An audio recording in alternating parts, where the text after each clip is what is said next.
Ganun. Tapos,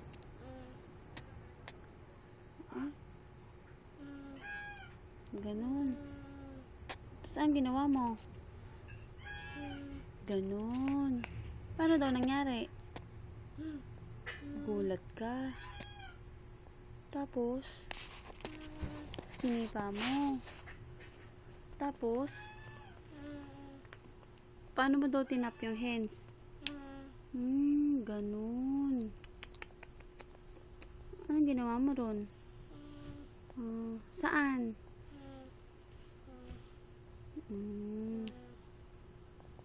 Paano?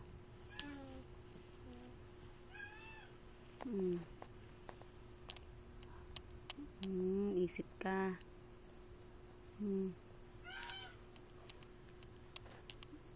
Tapos, okay na yon?